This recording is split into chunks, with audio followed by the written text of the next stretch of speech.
الحمد لله رب العالمين والصلاة والسلام على حبيبه سيد المرسلين وعلى آله وصحبه أجمعين أما بعد فأعوذ بالله من الشيطان الرجيم بسم الله الرحمن الرحيم يا أيها الذين آمنوا اذكروا الله ذكرا كثيرا آمنت بالله صدق الله العظيم۔ انتہائی عقیدت و محبت کے ساتھ بارگاہ رسالت میں درود و سلام کا ہدیہ پیش کریں۔ اللہم صلی علی سیدنا مولانا محمد وعلی الجود والکرم وآلہ وبارک وسلم۔ حضرات، آج کے بیان کا عنوان بھی تقریباً وہی ہوگا جو اس سے پہلے والے جمعہ کو ہوا تھا۔ اللہ تعالیٰ قرآن مجید میں ارشاد فرماتا ہے یا ایھا الذین آمنوا اذکروا اللہ ذکرا کثیرا۔ 22ویں پارہ سورہ احزاب کی آیت نمبر 41 ہے۔ اے ایمان والو، اللہ کو بہت یاد کرو، اللہ کا ذکر کثرت سے کرو۔ اس آیت میں اللہ تعالیٰ نے اپنے بندوں کو حکم دیا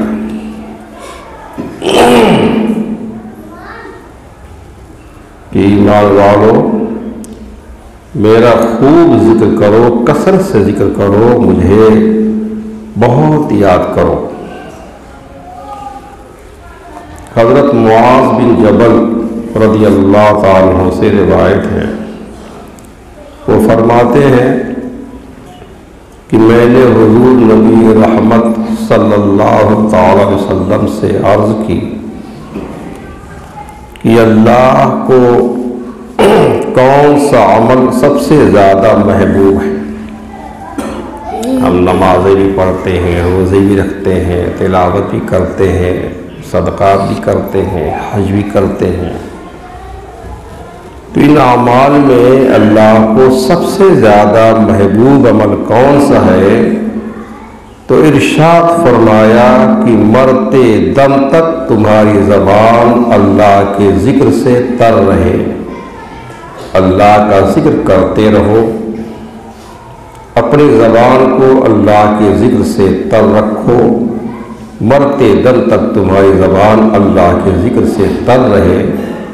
یہ عمل اللہ کو سب سے زیادہ محبوب ہے، سب سے زیادہ پیارا ہے۔ قرآن کریم میں اور احادیث کریمہ میں اللہ کے ذکر کی جو فضیلتیں آئی ہیں، ان سب کا خلاصہ یہ ہے کہ اللہ کے ذکر میں دلوں کا اطمینان ہے۔ الا بذکر اللہ تطمئن القلوب۔ آدمی کیسا ہی بے چین ہو، بے قرار ہو، دنیا کا غم سے گھیرے ہو، اللہ کو یاد کر لے، اللہ کا ذکر کرے، دلوں کو چین مل جاتا ہے، سکون مل جاتا ہے، اطمینان مل جاتا ہے۔ اللہ کا ذکر نجات دینے والے اعمال میں سے ہے۔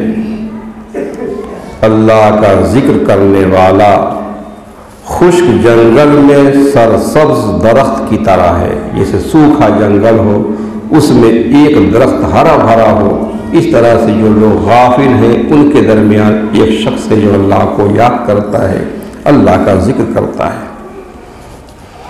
ذکر الہی کرنے والا مجاہد کی طرح ہے۔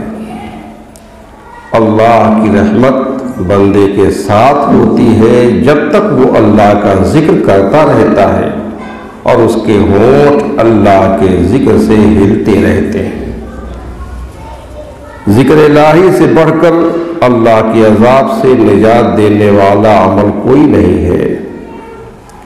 اللہ کا ذکر کثرت سے کرنے والے کے لیے باغ جنت میں آسودگی کی خوشخبری ہے، بشارت ہے۔ سب سے افضل عمل اللہ کا ذکر ہے۔ صبح و شام اپنی زبان کو تر رکھنے والا اللہ کے ذکر سے گناہوں سے پاک ہو جاتا ہے۔ اللہ کا ذکر کرنے والوں کے تمام کام اللہ تعالیٰ سنوار دیتا ہے، اسے اپنی رحمت عطا فرماتا ہے اور اس کو اپنا دوست بنا لیتا ہے، اپنا پیارا بنا لیتا ہے، اپنی ہر مخلوق کو اس کے تابع کر دیتا ہے۔ اس پر ہم ایک نصیحت آموز اور خوبصورت واقعہ آپ کو سناتے ہیں۔ ہماری تاریخ میں ایک بہت بڑا خوبصورت نام ہے حضرت عبداللہ بن زید رحمۃ اللہ علیہ کا۔ آپ ایک بزرگ ولی تھے۔ ایک عبداللہ بن زید رضی اللہ عنہ صحابی رسول ہیں، اور ایک عبداللہ بن زید رحمۃ اللہ علیہ اللہ کے ایک ولی ہیں۔ یہ ان کا ذکر ہے جو اللہ کے نیک بندے ہیں، ولی ہیں۔ حضرت عبداللہ بن زید رحمۃ اللہ علیہ نے ساری زندگی نکاح نہیں کیا۔ جوانی گزر گئی، بڑھاپا آ گیا، آپ نے شادی نہیں کی۔ سوچا کہ شادی کرنے کے بعد بیوی کی ذمہ داری ہوگی، بچے پیدا ہوں گے، ان کی ذمہ داری ہوگی، تو اللہ کے ذکر میں غفلت ہوگی، ذکر الہی کثرت سے نہ ہو سکے گا، شادی نہیں کی۔ ایک دن وہ بیٹھے تھے، اللہ کے پیارے حبیب سید عالم صلی اللہ علیہ وسلم کی حدیثیں پڑھ رہے تھے۔ اس میں نبی کریم صلی اللہ علیہ وسلم کا ایک فرمان پڑھا، ایک حدیث پڑھی۔ اس کا مفہوم یہ تھا کہ جنت میں کوئی اکیلا نہیں ہوگا، جو نکاح کی عمر میں نہیں پہنچا یا نکاح کی عمر تک پہنچا بھی اور کسی وجہ سے نکاح نہ کر سکا اور وہ مسلمان ہی مرا، تو اللہ تعالیٰ مسلمان مردوں اور عورتوں کا جنت میں آپس میں نکاح کر دے گا۔ بہت سے لوگ ہیں جنہوں نے نکاح نہیں کیا، بہت سی عورتیں ہیں جنہوں نے نکاح نہیں کیا ہے، تو ایک دوسرے سے نکاح کر دے گا اللہ تعالیٰ جنت میں۔ جنت کی جو زمین خالی رہے گی اس کے لیے اللہ تعالیٰ انسان پیدا فرمائے گا۔ اگر کوئی مرد ایسا ہے کہ اس کے لیے کوئی عورت نہیں مل رہی ہے تو عورت پیدا فرما دے گا، عورت کوئی ایسی ہے اس کے لیے کوئی مرد نہیں ہے تو مرد پیدا فرما دے گا، لیکن کوئی اکیلا نہیں رہے گا، ہر شخص شادی شدہ ہوگا، اس کی بیوی اس کے ساتھ رہے گی۔ یہ انہوں نے حدیث پڑھی، حضور کا فرمان پڑھا۔ جب یہ حدیث پڑھی تو دل میں خیال آیا کہ یہاں تو نکاح نہیں کیا اور جنت میں نکاح ہونا ہی ہونا ہے، تو جنت میں میری بیوی کون ہوگی؟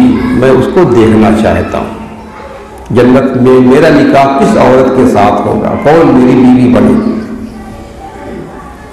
رات کو اللہ کی بارگاہ میں دعا کی کہ یا اللہ مجھے دکھا دے جنت میں میری بیوی کون ہوگی۔ پہلی رات دعا قبول نہیں ہوئی، دوسری رات بھی اللہ کی بارگاہ میں دعا کی، مولا مجھے دکھا تو صحیح جنت میں میری بیوی کون ہوگی، کس سے میرا نکاح ہوگا۔ دعا قبول نہیں ہوئی، تیسری رات دعا کی، دعا قبول ہو گئی۔ خواب میں کیا دیکھتے ہیں؟ ایک عورت ہے، وہ کالے رنگ کی ہے، سانولی کالی ہے، حضرت بلال حبشی رضی اللہ عنہ کے ملک حبشہ کی رہنے والی، اور وہ کہتی ہے کہ میرا نام میمونہ ہے، میں میمونہ ولید ہوں، اور میں بصرہ میں رہتی ہوں. ایک شہر بصرہ ہے، ایک شہر بصرہ ہے، میں وہاں رہتی ہوں. اب پتہ مل گیا خواب میں، آنکھیں کھلی. حضرت عبداللہ بن زید رحمۃ اللہ علیہ کی تہجد کا وقت تھا. نفل نمازیں پڑھیں، پھر نماز فجر ادا کی اور سواری پہ سوار ہوئے اور بصرہ کی طرف چل پڑے. چونکہ بڑے مشہور تھے، ایک عالم دین، ایک اللہ کے نیک بندے، بہت پائے کے ولی تھے. ان کی ولایت، کرامت، کشف کا شہرا تھا. یہ بصرہ پہنچ گئے. وہاں لوگوں نے آپ کو دیکھا. اچانک آپ کی آمد پہ تعجب ہوا. بڑا شاندار استقبال کیا گیا. چونکہ حضرت کا نام بڑا پیارا، بہت بڑا تھا، مشہور تھا. آپ کی خدمت کی لوگوں نے آپ کو بٹھایا. پھر پوچھا حضرت بغیر اطلاع کے، بغیر بتائے کیسے آنا ہوا؟ خیر تو ہے؟ آپ نے پوچھا کہ لوگوں پہلے یہ بتاؤ یہاں کوئی میمونہ ولید رہتی ہے؟ میں اسی عورت سے ملنے کے لیے آیا ہوں.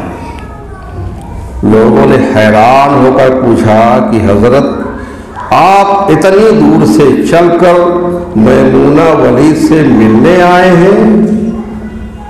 آپ نے فرمایا کیوں، اسے کوئی مل نہیں سکتا؟ لوگوں نے کہا کہ حضور وہ عورت اس لائق نہیں ہے کہ اس سے کوئی ملاقات کرے، وہ تو دیوانی ہے، پاگل ہے، لوگ اسے پتھر مارتے ہیں. حضرت نے پوچھا کیوں اسے پتھر مارتے ہیں؟ تو لوگوں نے بتایا کہ حضور وہ کام ہی ایسے کرتی ہے، کوئی رو رہا ہو تو اسے دیکھ کر وہ ہنسنے لگتی ہے، کوئی ہنس رہا ہو تو رونا شروع کر دیتی ہے، اور وہ ہم سے اجرت پہ پیسے لیتی ہے اور ہماری بکریاں چراتی ہے. اجرت پر پیسے دے کر کے لوگوں کی بکریاں چراتی ہے. آج بھی وہ ہماری بکریاں لے کر جنگل میں گئی ہے. آپ آرام فرمائیں، عصر کے بعد روزانہ آ جاتی ہے، آ جائے گی، آپ اس سے مل لیجئے گا.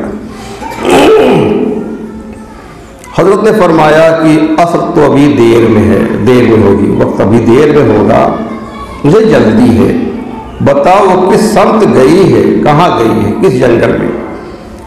لوگوں نے کہا حضور آپ اس جنگل میں نہ جائیں، بہت خوفناک جنگل ہے، درندے ہیں، شیر وغیرہ ہے وہاں. آپ نے فرمایا بتاؤ کس طرف گئی ہے؟ لوگوں نے بتایا. اب حضرت عبداللہ بن زید خود فرماتے ہیں کہ میں نکل گیا. کہتے جب میں جنگل میں گیا تو واقعی وہ بڑا خوفناک جنگل تھا. جنگلی جانوروں کی بھرمار تھی، قدم قدم پر کوئی نہ کوئی جانور کھڑا تھا. آپ فرماتے ہیں کہ مجھے بڑی حیرت ہوئی اس عورت کی بہادری پر کہ وہ اس جنگل میں کس طرح رہتی ہے، کس طرح بکریاں چراتی ہے. شیروں نے اس کی بکریوں کو ابھی تک کھایا نہیں. اتنے درندے ہیں، وہ درندے مل کر اس پر حملہ کر دیں تو کیا کرے گی؟ یہ اکیلی عورت کس کس کو روکے گی؟ خیر آپ فرماتے ہیں وہ جگہ جہاں لوگوں نے مجھے بتائی تھی میں وہاں پہنچ گیا. جب میں وہاں پہنچا تو منظر دیکھ کر میں حیران رہ گیا. دو حیران کر دینے والے منظر تھے، دو چیزیں مجھے حیران کر رہی تھیں. ایک تو یہ کہ میمونہ ولید بکریاں نہیں چرا رہی تھی بلکہ اس جنگل میں جائے نماز بچھا کر، مصلی بچھا کر نمازیں پڑھ رہی تھی. بکریاں چرانا تو اس کا ایک بہانہ تھا. وہ بندی اللہ کا ذکر کرنے والی، اللہ کو یاد کرنے والی تھی، خلوت پسند کرتی تھی، تنہائی میں رہنا چاہتی تھی، اکیلے میں اپنے رب سے باتیں کرنا چاہتی تھی. لوگوں کے درمیان رہ کر کے اللہ سے بات کرنا، اسے مناجات کرنا، سرگوشی کرنا آسان نہ تھا. تو ایک بہانہ تھا بکریاں چرانے کا، بس بکریاں چراتی تھی، یہ کنارہ کشی کا ایک بہانہ تھا خلوت کا۔ لوگ سمجھتے یہی تھے کہ میمونہ سارا دن بکریاں چراتی ہے، لیکن میمونہ بکریاں نہیں چرا رہی تھی، وہ تو اپنے رب کے ذکر میں مگن تھی، رب کا ذکر کر رہی تھی، رب کو یاد کرتی تھی، اپنے رب سے باتیں کرتی تھی، اپنے رب سے سرگوشی کیا کرتی تھی۔ تو یہ حیرت ہوئی کہ بکریاں وہ نہیں چراتی، صرف اللہ کا ذکر کرتی ہے، نمازیں پڑھتی ہے۔ اور دوسری تعجب خیز بات یہ تھی کہ میمونہ تو نماز پڑھ رہی ہے، پھر بکریاں کون چلا رہا ہے؟ بکریاں تو ایک جگہ نہیں رکتی، کہیں ادھر جاتی ہیں، کہیں ادھر جاتی ہیں۔ آپ فرماتے ہیں کہ میمونہ نماز پڑھ رہی تھی اور شیر بکریاں چرا رہے تھے، جنگل کے شیر بکریاں چرا رہے ہیں، بکریاں چر رہی ہیں اور شیر ان کے ارد گرد گھوم رہے ہیں، پہرا دے رہے ہیں۔ اگر کوئی بکری بھاگتی ہے اور بکری کی فطرت ہے شرارت کرنا، تو شیر اس کو واپس لے آتا ہے، لیکن شیر کہتا کچھ بھی نہیں ہے۔ آپ فرماتے ہیں میں حیران اور پریشان کھڑا تھا، یہ کیسے ہو گیا، یہ فطرت کیسے بدل گئی؟ لوگ کہتے ہیں کہ فطرت نہیں بدلتی، یہ شیروں اور بکریوں میں دوستی کیسے ہو گئی؟ آپ کہتے ہیں کہ میں دنگ اور حیران اور پریشان کھڑا تھا، مجھے پتہ نہیں چلا کہ کب میمونہ ولید نے نماز ختم کر دی۔ میمونہ کی نماز ختم ہوئی اور مجھے مخاطب کر کے میمونہ کہتی ہے کہ اے عبداللہ، اتنی جلدی کیا تھی؟ ملنے کا وقت تو جنت میں تھا، آپ یہاں کیسے چلے آئے، کیوں چلے آئے؟ آپ فرماتے میں حیران رہ گیا، اس سے پہلے تو ملاقات بھی نہیں ہوئی تھی، تو حضرت میمونہ ولید کو میرا نام کیسے پتہ چلا؟ فرماتے ہیں کہ میں نے حضرت میمونہ ولید سے سوال کیا، میں نے پوچھا کہ اس سے پہلے ہم ملے نہیں، ہماری آپ کی ملاقات نہیں ہوئی، اور میرا نام آپ کو کیسے پتہ چلا، آپ میرا نام کیسے جانتی ہیں؟ تو جواب کیا دیتی ہیں؟ حضرت میمونہ ولید فرماتی ہیں کہ عبداللہ، آپ کو میرا نام کیسے معلوم ہوا، میرا پتہ کیسے معلوم ہوا، کیسے آپ جنگل میں چلے آئے؟ تو جس اللہ نے رات کو آپ کو میرے بارے میں بتایا، اسی اللہ نے مجھے آپ کے بارے میں بتایا۔ پھر آپ فرماتے ہیں کہ جس چیز نے مجھے سب سے زیادہ حیران کیا تھا وہ یہ تھا کہ فطرت کیسے بدل گئی، یہ جانوروں میں آپس میں دوستی کیسے ہو گئی، شیروں بکریوں میں۔ میں نے حضرت میمونہ ولید سے پوچھا، آپ یہ تو بتائیں، یہ شیروں نے بکریوں کے ساتھ یاری کیسے کر لی، دوستی کیسے کر لی؟ یہ بکریاں تو غذا ہیں ان شیروں کی، اگر شیر بکریوں کے ساتھ دوستی کریں گے تو کھائیں گے کیا؟ میمونہ نے کہا کہ عبداللہ، جب سے میں نے اپنے رب سے صلح کر لی ہے، اس دن سے ان شیروں نے میری بکریوں کے ساتھ صلح کر لی ہے، میں نے اپنے رب کے ساتھ صلح کر لی، ان شیروں نے میری بکریوں کے ساتھ صلح کر لی۔ آپ بتائیں کیا یہ رب کے لیے ممکن نہیں ہے؟ پھر میمونہ نے مضبوط لہجے میں کہا کہ عبداللہ، اب آپ جائیں یہاں سے، اور میری گزارش ہے کہ دوبارہ یہاں کبھی نہ آئیں اور کسی کو میرے بارے میں کچھ نہ بتائیں۔ عبداللہ بن زید رحمۃ اللہ علیہ نے مسکرا کر ہاں میں سر ہلایا اور بھیگی ہوئی پلکوں کے ساتھ وہاں سے لوٹ آئے۔ وہ سوچ رہے تھے کہ جو اللہ سے دوستی کر لیتا ہے، جو اللہ سے محبت کرتا ہے، اللہ کا ذکر کرتا ہے، اللہ کو یاد رکھتا ہے، اس کے لیے ہر ناممکن کام بھی ممکن ہو جاتا ہے۔ میمونہ ولید کی مثال ان کے سامنے تھی کہ کیسے شیر بکریوں کی حفاظت کر رہے تھے۔ بھائیوں، اس سے ہمیں سبق سیکھنا چاہیے۔ ہم سب بھی اپنے رب کے ساتھ صلح کر لے، اپنے رب سے دوستی کر لے، کہیں دیر نہ ہو جائے، اپنے رب کے ساتھ اپنا تعلق ہم مضبوط کر لیں۔ دیکھیں ہم اس کو بھولے رہتے ہیں، اس کی نافرمانیاں کرتے ہیں، مگر وہ ہمیں کھلاتا ہے، پھلاتا بھی ہے، ہمیں دکھاتا بھی ہے، ہماری آنکھیں سلامت ہے، سناتا بھی ہے، ہمارے کان سلامت ہے، ہمیں سلاتا بھی ہے، جگاتا بھی ہے۔ ہم کب تک غفلت میں رہیں گے، کب تک اس سے دور بھاگیں گے؟ اس کی رحمت ہمیں بلا رہی ہے، ہم اس سے قریب ہو جائیں، اس کے دل سے اپنے دل کو، اپنی روح کو منور کریں، اس کی یاد سے غافل نہ رہیں، اس کی اطاعت کریں، اس کی نافرمانی چھوڑ دیں۔ مولا تعالی ہم سب پہ اپنا فضل فرمائے۔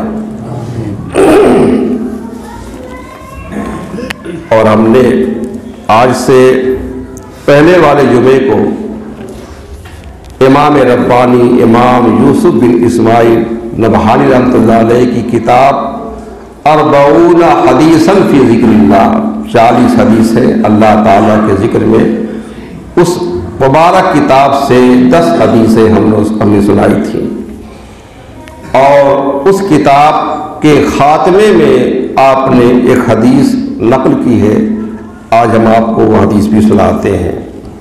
یہ حدیث ترمذی شریف کی حدیث ہے اور نسائی شریف میں بھی حدیث ہے۔ حضرت حارث اشعری رضی اللہ عنہ سے روایت ہے، حدیث لمبی ہے، اگر ہم اس کا متن سنائیں گے تو دیر ہوگی، ہم اس کا ترجمہ سنا دیتے ہیں۔